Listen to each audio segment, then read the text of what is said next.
والنجم والشجر يسجدان والسماء رفعها ووضع الميزان।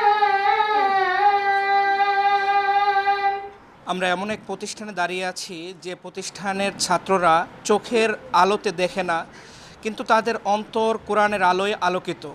তারা পবিত্র কোরআন তাদের বক্ষে ধারণ করেছেন, পাশাপাশি নিয়মতান্ত্রিকভাবে বেল পদ্ধতিতে পড়ে তারা একদম প্রথম শ্রেণী থেকে দাওরায়ে হাদিস, যেটিকে মাস্টার্সের মান দেওয়া হয়েছে, সেই ক্লাস উত্তীর্ণ হয়েছেন। আউযু বিল্লাহি মিনাশ শাইতানির রাজিম। পৃথিবীটা কারো কাছে নিকষ অন্ধকার, কারো কাছে গভীর নীরবতা, কিন্তু এই অন্ধকার আর স্তব্ধতা কি দমাতে পারে মানুষের অদম্য ইচ্ছাশক্তিকে? والذين آمنوا وعملوا الصالحات في روضات الجنات। ঢাকার দক্ষিণখানের সর্দারবাড়িতে গড়ে ওঠা মাদ্রাসাতুর রহমান আল আরাবিয়া আজ সেই অসম্ভবকে সম্ভব করার গল্পই বলছে।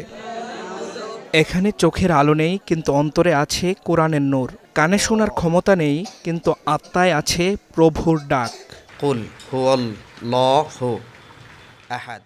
এটি কেবল একটি মাদ্রাসাই নয়, যেন এক মানবিক পৃথিবী, যেখানে অন্ধ ও বধির শিক্ষার্থীরা সাধারণ শিক্ষার্থীদের মতোই সমান তালে এগিয়ে যাচ্ছে। কওমি মাদ্রাসা শিক্ষা বোর্ড বেফাকের অধীনে তারা নিয়মিত অংশ নিচ্ছে কেন্দ্রীয় পরীক্ষায়। আমরা অবাক হয়ে দেখি দৃষ্টিহীন এই কিশোরেরা কিভাবে হাজার হাজার পৃষ্ঠা মুখস্থ করে হাফেজে কোরআন হচ্ছে। তাদের আঙ্গুলের ডগা যখন ব্রেল কোরআনের উপর দিয়ে দ্রুত ছুটে চলে, মনে হয় ফেরেশতারাও বুঝি অবাক হয়ে তাদের এই সাধনা দেখছে। প্রথম কথা হচ্ছে যে আসলে বাংলাদেশে এরকম মাদ্রাসা আছে, এটা আসলে কল্পনাতে ছিল না। এটা খুব আমার কাছে অ্যামেজিং মনে হচ্ছে যে বধিরদের জন্য বা দৃষ্টি প্রতিবন্ধীদের জন্য শুনেছি, অন্যান্য জায়গায় হতে আছে, কিন্তু বধিরদের জন্য প্রথম দেখলাম।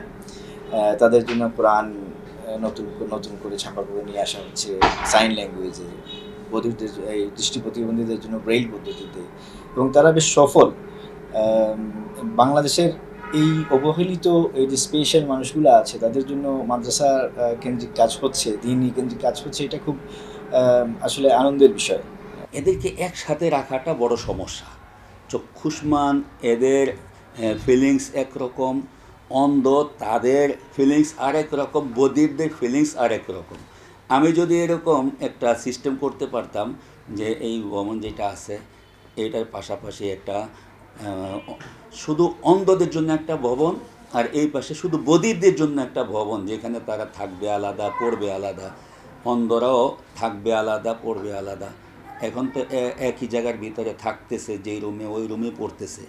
তো ওদের আবাসিক ব্যবস্থাপনা এক সাইডে থাকতে হবে এবং পড়ার একাডেমিক সাইড আলাদা হইতে হবে, তাইলেই তাদের মন মানসিকতা সুন্দর হয়ে যাবে। قال رسول الله صلى الله عليه وسلم। সাফল্যের এই মিছিলে এবার যোগ হয়েছে নতুন ইতিহাস।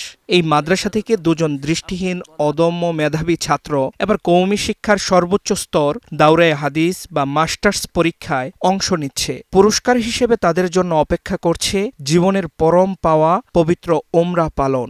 যারা কোনোদিন দুনিয়ার রং দেখেনি, তারা অনুভব করবে কাবা ঘরের গিলাফ। যারা আওয়াজ শোনেনি, তারা হৃদয় দিয়ে শুনবে মদিনার প্রশান্তি। মাদ্রাসাতুর রহমান আল আরাবিয়া আমাদের শিখিয়ে দিচ্ছে, সুযোগ পেলে এই অবহেলিত মানুষগুলোই হতে পারে জাতীয় সম্পদ। হয়তো তাদের চোখে আলো নেই, কানে শব্দ নেই, কিন্তু তাদের পবিত্র হৃদয়ের আয়নায় আজ জান্নাতের ছবি স্পষ্ট। শুভকামনা এই অদম্য শিক্ষার্থীদের, যারা অন্ধকারের কঠিন দেয়াল ভেঙে খুঁজে নিচ্ছে নিরন্তর আলোর রাজপথ। তাদের এই দুইজনের অধ্যাবসায় প্রমাণ করে চোখের আলো নয়, অন্তরের দৃঢ় ইচ্ছা এবং মনের একান্ত চাওয়াই পারে অসাধ্যকে সাধন করতে। মুফতি জাকারিয়া হারুন, সময় সংবাদ, ঢাকা।